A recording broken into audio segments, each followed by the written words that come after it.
Salut à tous, c'est Mikafit. J'espère que vous allez bien, que votre boulot, vos études se déroulent correctement et que vous arrivez malgré tout à trouver le temps d'aller vous entraîner.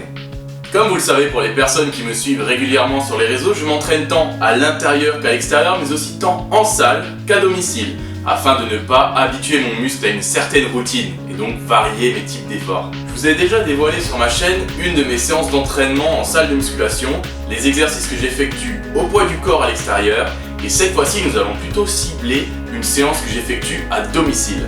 Moins je vais avoir de temps disponible et plus je vais favoriser un entraînement sous forme de circuit training. Je vais donc me créer un circuit de plusieurs exercices où je vais justement m'accorder une petite pause de 15 secondes entre chaque exercice. Et ce circuit sera répété 3 fois dans sa globalité avec un temps de récupération de 2 minutes lorsqu'on atteint la fin du circuit. Dans cette séance, je vais m'entraîner avec des haltères ainsi qu'une chaise romaine permettant de réaliser des tractions, des dips, des abdominaux.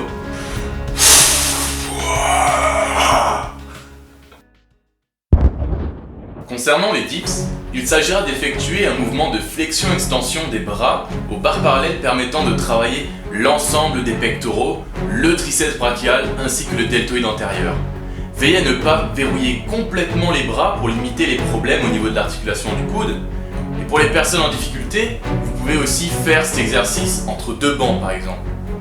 Pour les tractions, commencez par placer vos mains de manière à avoir une prise plus grande que la largeur des épaules, pour ensuite, après un départ bras tendu, effectuer une traction des bras en amenant la barre au niveau du menton, ce qui va solliciter principalement les muscles du dos et des bras.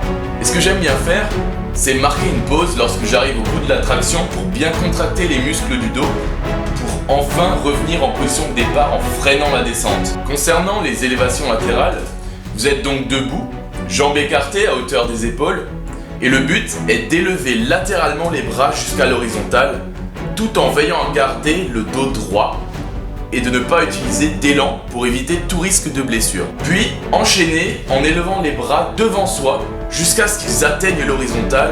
Alors si j'ai choisi d'enchaîner ces 2 exos, c'est parce que ça me donne de bonnes sensations au niveau des épaules. Le premier sollicitant plus le faisceau latéral et l'autre davantage le faisceau antérieur. Alors dans cette séance, j'ai choisi de rajouter un exercice de traction supplémentaire, mais cette fois sous forme de variante en prise serrée afin de travailler davantage les dorsaux et bras par rapport aux autres groupes musculaires. Tout simplement parce que c'était l'un de mes objectifs de ma semaine. Mais ce que je vous recommande de faire, c'est de remplacer cet exercice par un mouvement sollicitant votre point faible ou le groupe musculaire que vous souhaitez tout simplement mettre en valeur par rapport aux autres. Pour le curl haltère, on va solliciter principalement les muscles du bras et plus précisément le biceps brachial ainsi que le brachial antérieur. Donc on démarre debout, jambes écartées à la hauteur des épaules et avec un haltère dans chaque main. Il s'agira d'effectuer une flexion des avant-bras sur les bras. Par mesure de précaution, veillez à réaliser l'exercice sans élan et pensez à freiner la descente. Le squat avec haltère va quant à lui mettre en jeu de nombreux muscles, notamment le haut du corps par la tenue des haltères, mais également la ceinture abdominale, permettant de ne pas balancer, mais va principalement mettre en jeu les quadriceps, les ischio-jambiers et les fessiers.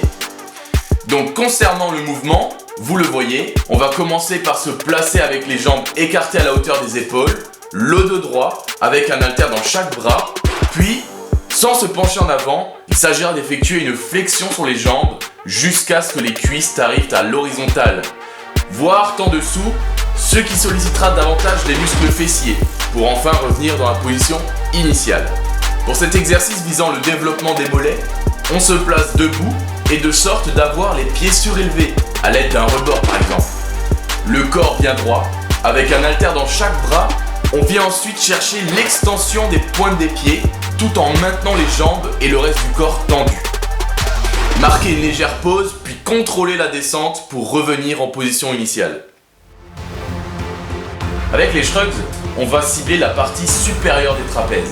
On démarre debout, le buste droit avec un haltère par bras et on effectue des haussements d'épaules en cherchant d'aller le plus haut possible en marquant un petit temps d'arrêt, puis redescendez lentement les épaules jusqu'à revenir en position de départ.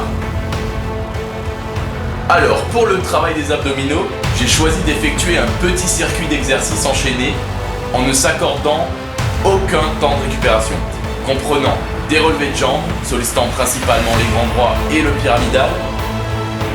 Puis, par la suite, des torsions latérales pour cibler les obliques ainsi que le transverse.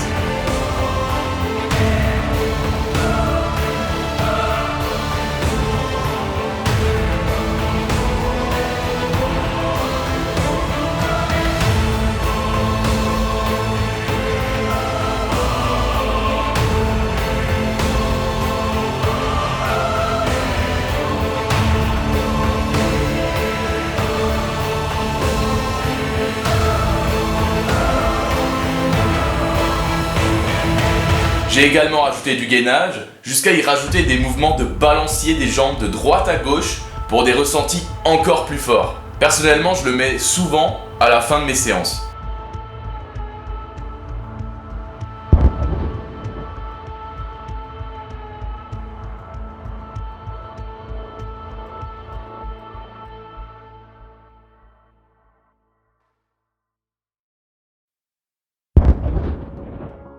L'avantage que j'en tire à travailler de cette manière, c'est premièrement un gain de temps, car on va supprimer un maximum de temps de récupération, et deuxièmement, on va pouvoir ainsi, par ce biais, travailler l'endurance de force ainsi que le cardio.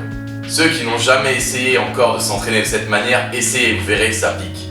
Je pense que ceux qui ont déjà réalisé ce genre de séance-là sont d'accord avec moi.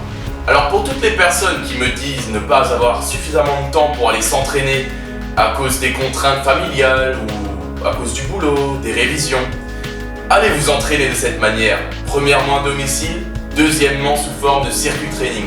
Vous verrez, vous gagnerez du temps et là il n'y aura plus d'excuses pour aller vous entraîner. No excuse. Be strong.